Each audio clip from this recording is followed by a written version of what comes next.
Which canto is it? Second, both by rising and setting in the sun. By rising and setting, the sun decreases the duration of the life of everyone, except those who utilize the time by discussing topics with the ultimate personality of Godhead. Do the trees not live? Do the bellows of the blacksmith not breathe?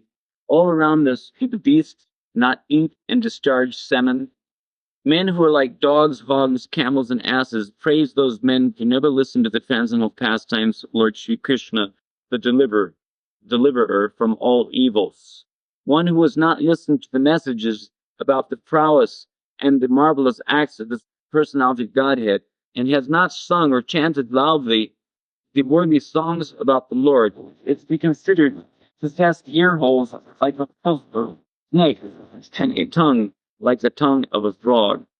The upper portion of the body, though crowned with a silk turban, is only a heavy burden if not bowed down before the personality of Godhead, who can award mukti, or freedom. And the hands, though decorated with glittering bangles, are like those of a dead man if not engaged in the service of the personality of Godhead, Lord Hari. The eyes which do not look at the symbolic representations of the personality of Godhead Vishnu, his form, name, qualities, etc., are like those printed in the plumes of peacock, and the legs which do not move to the holy places where the Lord is remembered are considered to be like trunks of trees.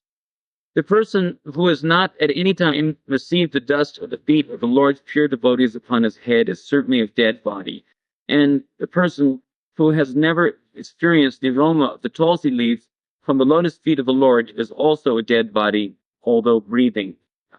Certainly, that heart is steel-framed, which, in spite of one's chanting the holy name of the Lord with concentration, does not change.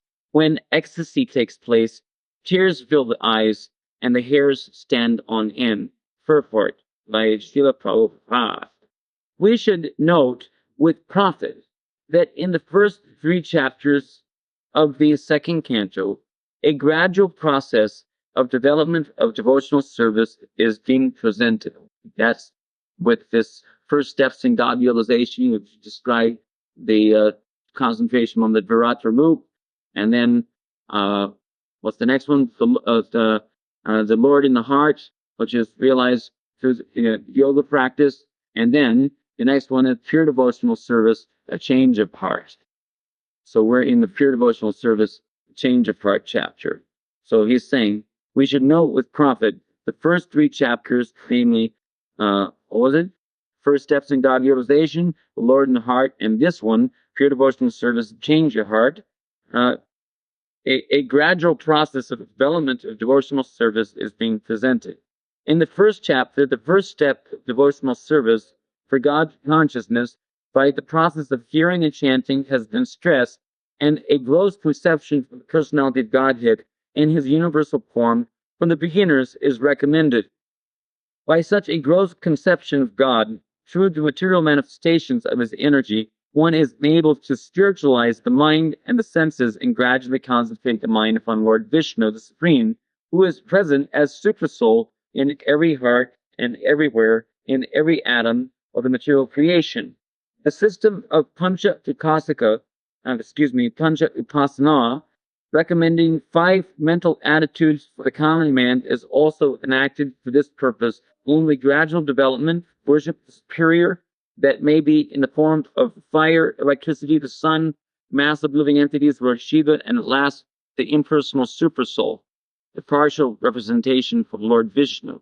They are all nicely described in the 2nd chapter, but in the 3rd chapter, further development is prescribed after one has actually reached the stage of Vishnu worship, or pure devotional service, and the mature stage of Vishnu worship is suggested herein in relation to the change of heart.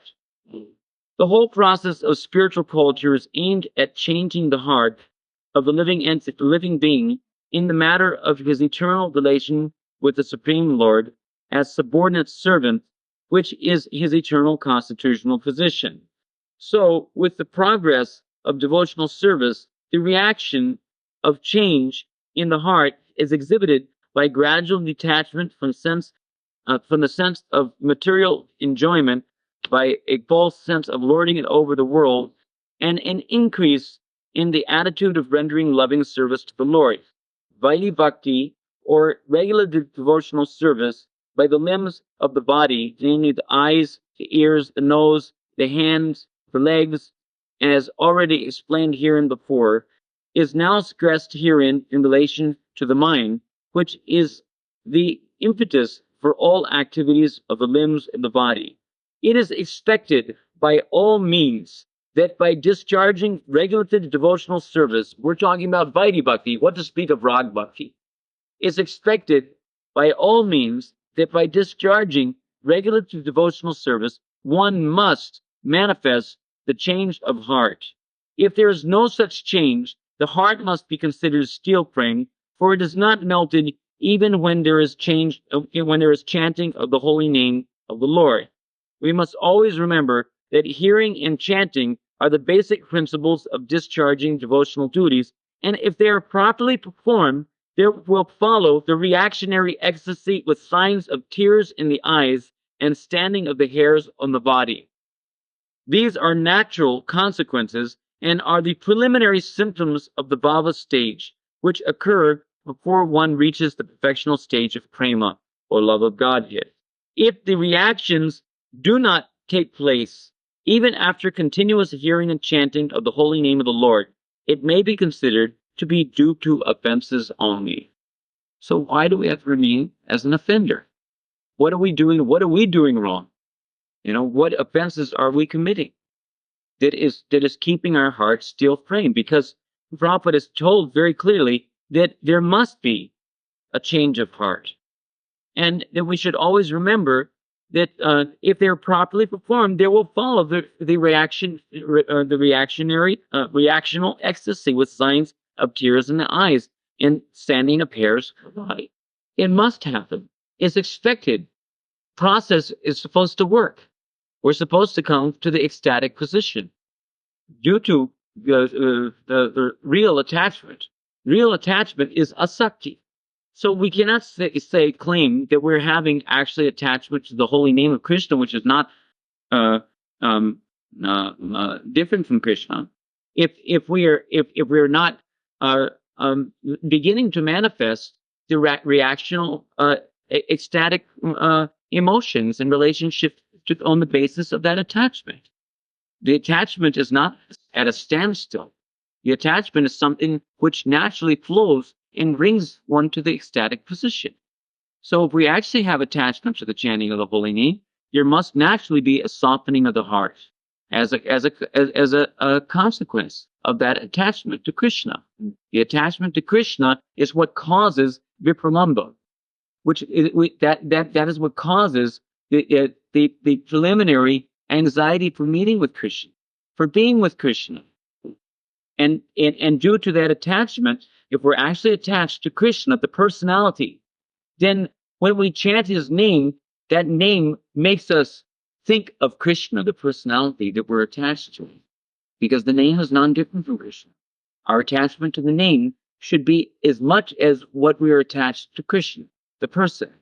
We should be attached to the name in Shantaras, in Sakhiras, or Dasyaras, or Vatsalyaras, or Madhuryaras. And the same rasa that we're attached to, even if it's in the aspiring stage, that same rasa will be seen in our relationship with the chanting of the holy name, and the feelings toward the object of our rasa, or the subject of our rasa. Meaning to say, Kṛṣṇa is the subject. Our feelings that we will have toward Kṛṣṇa, based on our attachment to Kṛṣṇa in various ways, will be the object of his pleasure. So to see Kṛṣṇa's name, or hear Kṛṣṇa's name, to think of Kṛṣṇa's name, automatically necessitates our thinking of the person, and it should manifest as a particular kind of attachment, which is growing in our heart to that person, which it should manifest as feelings of separation from Kṛṣṇa, which are preliminarily manifest as the anxiety or the anticipation of meeting Kṛṣṇa, of gaining his association, gaining his company, and not feeling happy without it, which should bring a certain degree of intensity of desires within the heart, which will cause us to naturally cry for his association. That should be coming in our chanting as a result of properly hearing and chanting the holy name. If it's not coming, then it should be understood that we ourselves are not properly hearing and chanting, and it must be due to some impropriety in our attachment, in the attachment of our mind, in the attachment of our heart, that we're maintaining material attachments somehow or other, subtly or grossly, even after understanding some instruction of this matter, which is the basic, let's say, bottom line in apprenticeship. In some way or another, we're maintaining some kind of material desire for false prestige or something, and thereby we're not, not dhanam, not janam, nasan. We're not coming to the platform of Bhagavad Bhakti, because Bhagavad Bhakti is this nandanam, nanjanam, nasundarim, as described by or explained by Bhaktivinoda Thakur, and that this is symptomatic of the state of ruchi, where one has ruchi for spiritual practices, for pure devotional service, pure devotional practice. When there's attachment to the principle of ahoitaki bhakti, to the extent that we don't mind whether we have to again and again and again take birth. We don't care for mukti. We don't care for moksha. We're only interested that we should again and again and again relish the practicing of pure devotional services. And we're getting taste from that pure devotional service to the extent where we disregard everything else as totally insignificant. Dhanam, janam, sundarim, etc. That comes after there's the constant chanting, the proper constant chanting of the holy name. But mind you, it is symptomatic of the proper constant chanting of the holy name, effected by accepting the humble attitude, being tolerant, etc. Giving respect to others without respecting any honor for ourselves, which is the basis for offenseless chanting. The effect or the symptom is that within our heart we will not desire any such things as dhanam, wealth, or janam, followers, people, or this sundari, adoration, people applauding us, for our peace and devotional service. And we're, as such, we'll be attached. We don't want profit, dhanam. We don't want distinction, janam. And we don't want adoration, sundari. And nor do we want moksha. We don't want profit, adoration, distinction, which is considered a subtle sex life. We don't want moksha either. We don't want dharma, artha, kama, and moksha.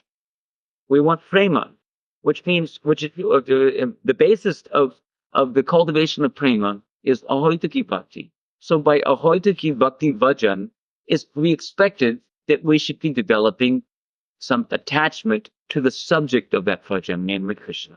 From ruchi comes āsakti, and āsakti is the preliminary stage of bhava. It is the basis of bhava. And all of this is taken in terms of proportionate degrees. When there's a proportionate degree of freedom from anartha, for freedom from of which offenses against the holy name are one type of anartha. There are many types of anartha. The offenses against the holy name are one category of anartha.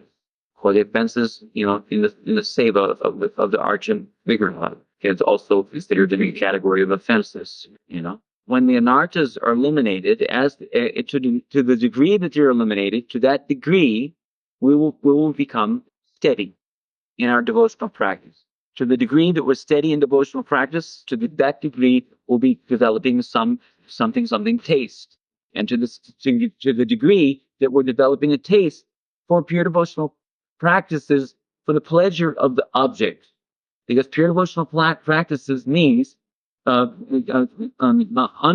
Kṛṣṇano shilana, in consideration of Krishna's pleasure, understanding that he is the subject, and our devotional activities are the object of his pleasure. We are to be enjoyed by him, who is the supra-subjective reality. So, as we become attached to him as the enjoyer, and gradually become enamored, enchanted by the hope of being eternally enjoyed by him. Yes, as the gopis are praying, that my dear Kṛṣṇa, please let us be everlastingly enjoyed by you. That you are the supreme enjoyer. Bhoktara, Jagya Tapasan. Our Jagya is for your enjoyment. So, we beg to ever remain as your enjoyables. So, the gopis are exemplifying this principle of attachment in that statement. So then, from that attachment comes the hope, the intensified hope of actually coming to the position of being directly enjoyed by Krishna. Although that hope gives pain, because we don't see how it will be possible for crores and crores of lifetimes to be directly engaged in Krishna's service.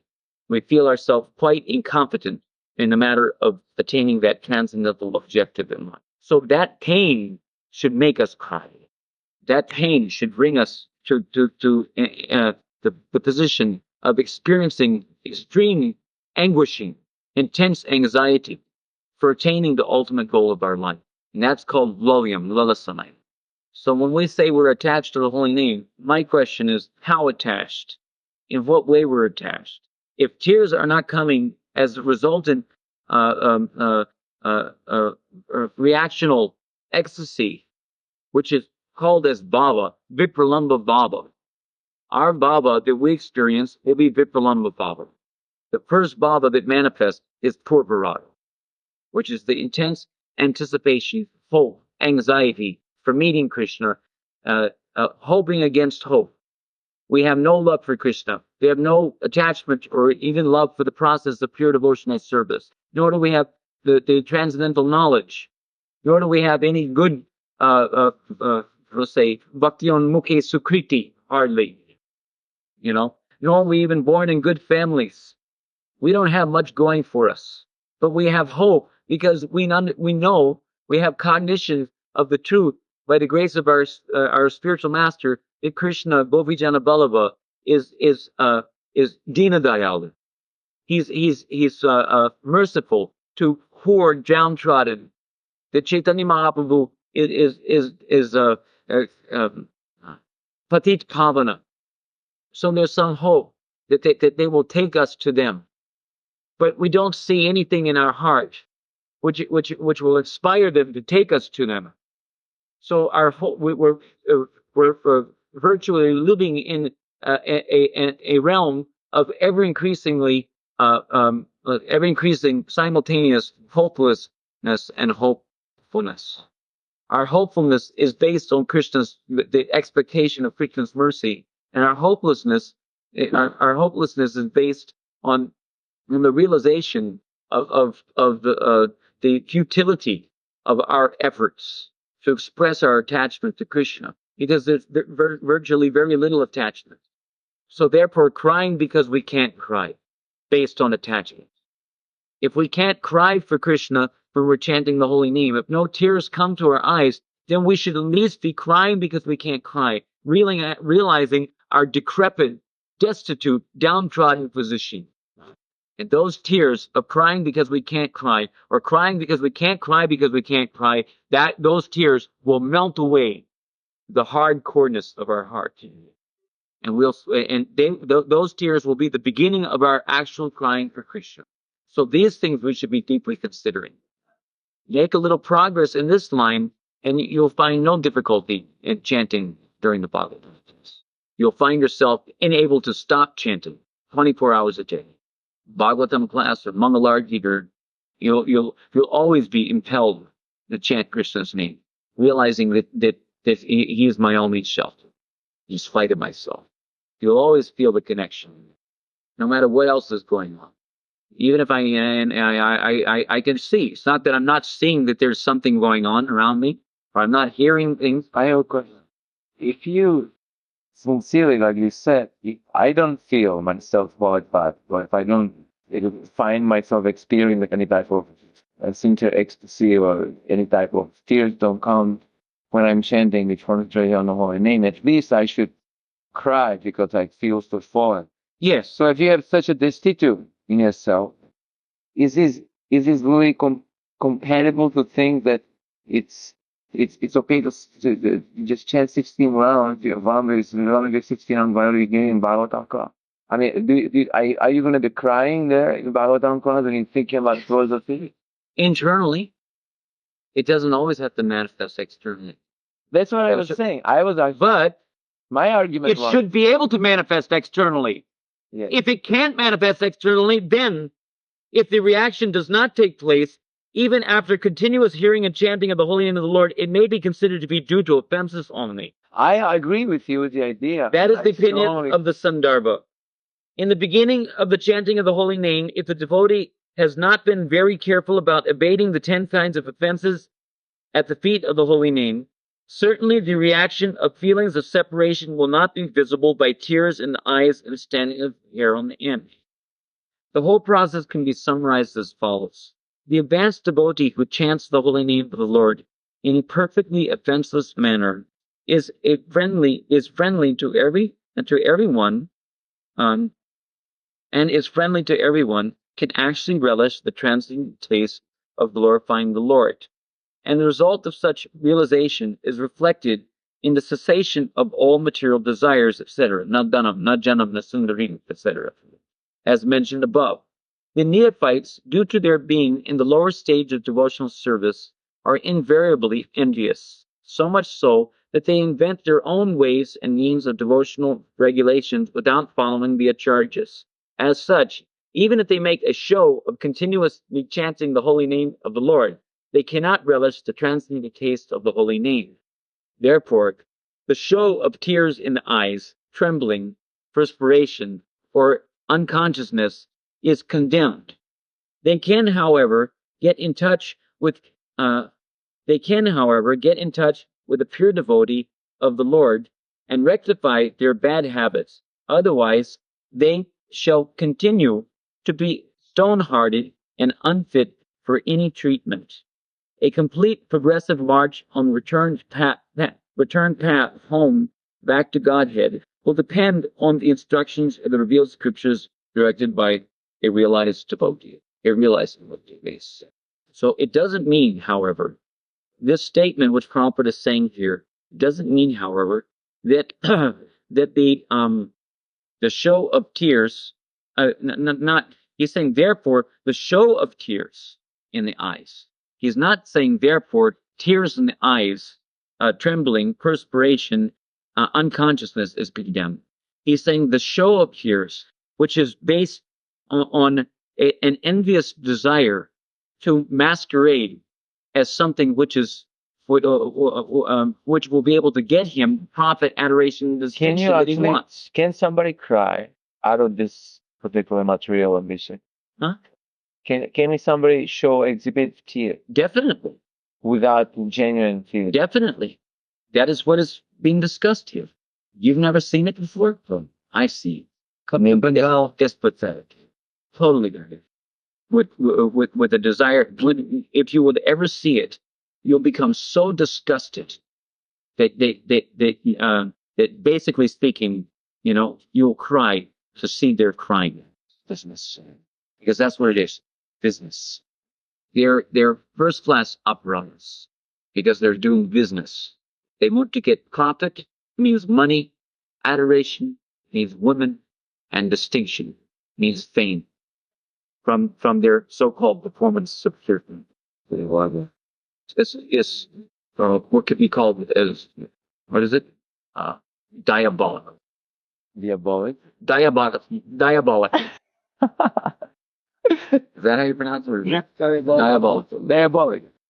Just the English. Diabolic.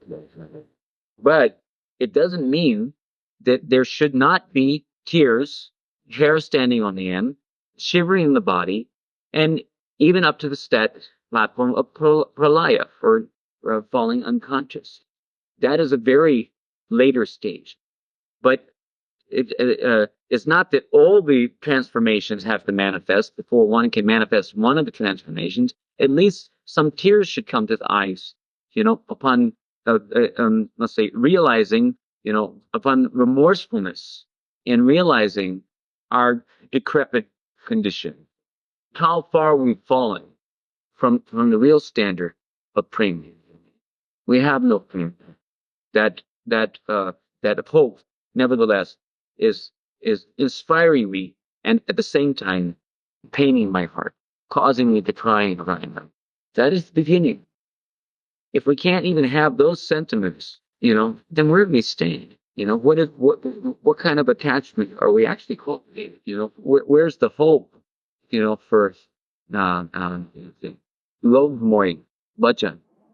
Lovemoy bhajan means that there should be some degree. It will intensify, no doubt, from Shraddha to Baba. But even at the stage of Shraddha, one is having Lobha. To some extent, that is what's causing him to go forward, to associate with Rasik Vaishnavas. That's what's causing him to go forward, to inquire about the processes of bhajan which pertain to the development of Vraja Bhakti. That's what's causing him to, in the course of his cultivation of bhajan, in which the lobha, by dint of Vaishnava Sangha, has been increased more and more. That lobha will be causing him to neglect anything which will be, let's say, deterring him from his progressive path to realizing the purpose of all of that. Make him steady. That will be causing him to become free from the anarthas. Because taste is there from the very beginning in Had Bhajan. It's created by the grace of the all-tasteful sweetness of the enchanting aspects of Krishna's Braja Leelas. Taste is created practically. Taste. Why is it called lobha? Greed. Greed for what? Greed for something which is tasty means that I must have tasted something. So taste is there. Because the taste is there, then param drishva nivartanti. Higher taste is manifesting gradually, according to the degree that the higher taste is manifesting from association with that which is tasty, namely the Braja realm. Then, as a consequence, there will be the raso bharjan sopyasya, giving up the lower taste by experiencing the higher taste gradually, but proportionately, as the Lobamoy Bhajananandi or Kirtananandi. Kirtan is our method. What are we kirtaning about? We're kirtaning about Kṛṣṇa. What is Kṛṣṇa? Who is Kṛṣṇa? When I chant Hare Krishna, my chanting of Hare Krishna is solely dedicated, and directed toward the feet of Brajendanandan Krishna Gopal, the protector of the cows, Radhika Raman. You're supposed to be Radhika Raman Das. So should there be any, other objective in your bhajan? When you chant Hare Krishna, when you're doing kirtan, when you're distributing books, you should be totally absorbed in the thoughts of how your service is related to the all sweet transcendental pastimes of Krishna himself. With Brajendanandan Krishna, Brajendanandan Jay, Sachi Sutta Hoilase, who has appeared as Lord Chaitanya to inspire the Sankirtan mission. And you should be getting some taste, and that taste should create greed within your heart for following in the footsteps of the Brajavasis, who all appeared as Parshadas of Lord Chaitanya. Rupa Goswami, Raghunath Goswami, Sarup Damodar Goswami, and so many others. Narottam Das Thakur, Bhaktivinoda Thakur, our Srila Prabhupada. Who can say that Srila Prabhupada was not relishing the zenith of topmost ecstatic experiences in the Odaya aspect of Braja Bhakti? Can you explain the difference between Madhurya and Odaya Bhakti and how they interrelated, and which of them is being considered superior, if not the same. And have you read Jaiva Dharma? Not the whole thing. Please read the whole thing. And then we can discuss that. So Maybe I need to give a little tinge. I told you already that I have a few rounds left. And this will take so much more. Without Madhurya, there's no question what there's no argument. Yes. Without Madhurya, there's no question. When Adurya, Madhurya is predominated by Odarya, then it is manifest as Gauranga. And when Odarya is predominated by Madhurya, then it is manifest as Krishna. In both Krishna Lila and Gaura Lila, here is both Madhurya and Odarya.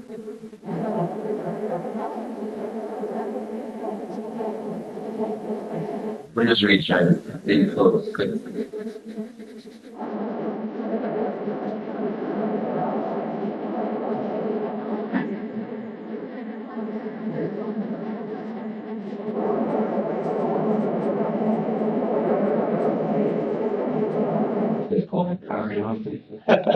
Watch it.